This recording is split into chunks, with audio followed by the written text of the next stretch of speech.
Pernah kepikiran nggak sih, apa sebetulnya arti membaca di zaman sekarang?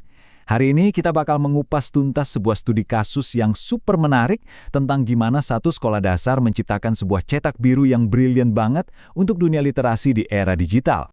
Oke, jadi gini alurnya. Pertama, kita akan lihat dulu masalah apa sih yang coba dipecahkan sekolah ini, baru setelah itu kita akan bongkar solusi dua bagian mereka yang menurut saya sangat cerdas. Jadi, kita mulai dari sini, dari inti masalahnya. Di tengah gempuran teknologi seperti sekarang, definisi dari literasi itu sendiri ternyata sudah berubah total loh. Nah, ini dia pertanyaan utamanya. Coba kita renungkan bareng-bareng. Di zaman di mana smartphone ada di mana-mana dan informasi seolah nggak ada habisnya, apa sih artinya jadi melek huruf itu? Jawabannya adalah literasi digital. Kemampuan kita sekarang bukan lagi cuma soal bisa mengeja atau membaca kalimat, tapi lebih jauh dari itu. Bisa mengakses, memfilter, dan yang paling penting, memahami informasi lewat teknologi. Inilah yang jadi motor penggerak program inovatif sekolah ini. Sekarang kita masuk ke bagian kedua, misi perpustakaan. Disinilah kita ketemu sama pahlawan dalam cerita kita, yaitu perpustakaan sekolahnya, Perpustakaan Gemilang di SDN Semper Barat 03, yang punya visi baru yang sangat berani.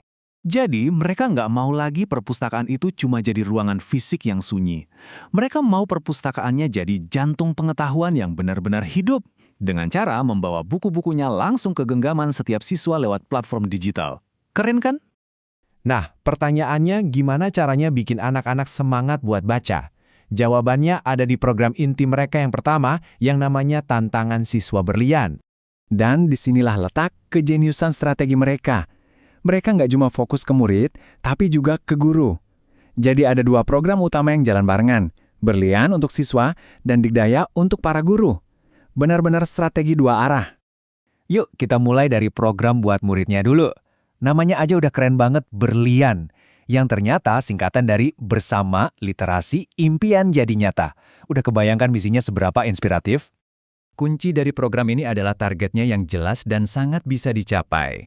Jadi, setiap siswa ditantang buat baca 4 buku dalam waktu 4 bulan. 1 bulan, 1 buku. Simple. Nah, ini yang menarik banget.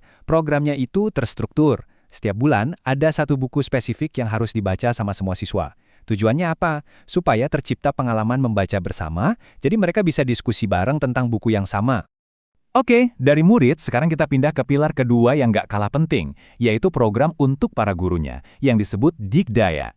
Inilah yang jadi roda penggerak biar momentum programnya terus berjalan. Digdaya ini juga singkatan loh dari Digital Literasi Guru Pemberdaya. Intinya, program ini dirancang biar para guru nggak cuma ngasih tugas baca, tapi mereka juga aktif berpartisipasi dan jadi contoh. Kutipan ini, wah benar-benar merangkum filosofi di balik program gurunya, lead by example atau memimpin dengan memberi teladan. Gurunya dulu yang harus digdaya dalam memanfaatkan teknologi, baru muridnya akan ikut. Oke, kita udah lihat apa dan kenapanya program ini. Sekarang, mari kita lihat gimana cara kerjanya dalam praktek sehari-hari. Dan ternyata prosesnya buat para siswa itu dibikin gampang banget. Cuma 5 langkah yang sangat jelas untuk mulai membaca. Siapin HP, klik link, klik gambar buku, cari judulnya, terus klik baca. Selesai. Kerennya lagi, pendekatan terstruktur ini nggak berhenti di gerbang sekolah. Program ini dibawa sampai ke rumah. Buku-bukunya dipecah jadi target bacaan mingguan yang ringan dan mudah dikelola, dan harus ditemani orang tua. Dan ini dia elemen kuncinya, kolaborasi. Ini menekankan kalau program ini tuh bukan sekedar PR atau tugas sekolah, tapi ini adalah sebuah upaya bersama yang dirancang untuk membangun budaya membaca, bahkan di dalam keluarga.